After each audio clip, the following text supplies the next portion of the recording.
If you want something out of life, if you want to change yourself, if you want to acquire something, if there's some goal that you want to reach, that is really not easy as some people will make us feel. That living your dream, changing your behaviors, overcoming negative habits, it's challenging. It's hard. Most people go through life never discovering what their talents are. Most people never develop their talents. They have skills and abilities, but if you don't nurture them, if you don't develop them, they will never serve you. Your gifts can take you many places if you develop your gifts. Most of us don't like to do those things that come easy to us. I've always loved to talk to people. I decided, taking this advice, to develop my skills as a speaker.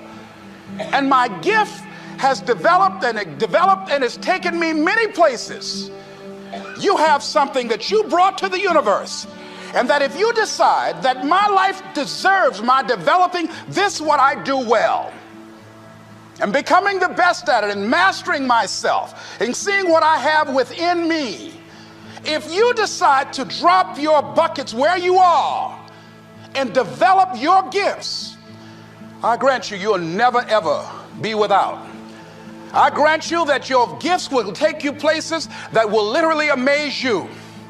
I grant you that if you begin to work to develop your gifts, you'll develop a strong sense of happiness. You'll get a larger vision of yourself, because part of beginning to get a larger vision of yourself, all of us need some area of our lives where we can have a feeling of competence. That people know when they think about this area, that's something you do. That you eat and sleep that, and that you do that, and people know it, and you know it, and you know that you know this. If you don't know anything else, you know this. Can you tell I know what I'm doing? Oh, hello. You know this. So you've got to work on it. When other folk are having a good time, you've got to have the strength of character to concentrate, to read, to digest information. If you decide in any particular area that you're concerned about to make a conscious, deliberate, determined effort to read one book a month in that area, in 5 years you'll be among the top 5% experts in the world. I read a minimum of 2 books a week. The average American reads only 1 book a year.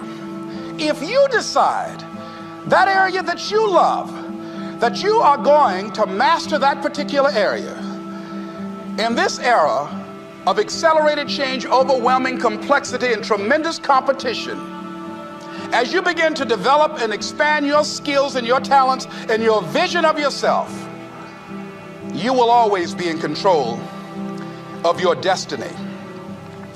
The next thing is, whatever it is that you want to do, you want to do it massively.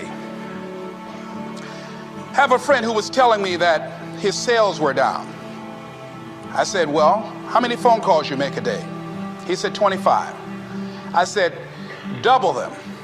Make 50 or 75 or 100. He said, oh man, that's just too much. What do you mean too much? You behind on your bills? You're talking about too much? You know one way to get back on your feet real quick is to miss 2 car payments? You talking about you're tired? There's no competition out here. Decide that you're going to push yourself. Most people won't do that. Most people give up on themselves easily. You know the human spirit is powerful. There's nothing as powerful. It's hard to kill the human spirit. They asked Benjamin Disraeli, a man who became the head of a country at a time when Jews were not allowed out after 10 o'clock. They said, how did you do it? How do you achieve it against such great odds? He said, nothing can resist the will of a people that will stake even their existence on the extent of their purpose for good.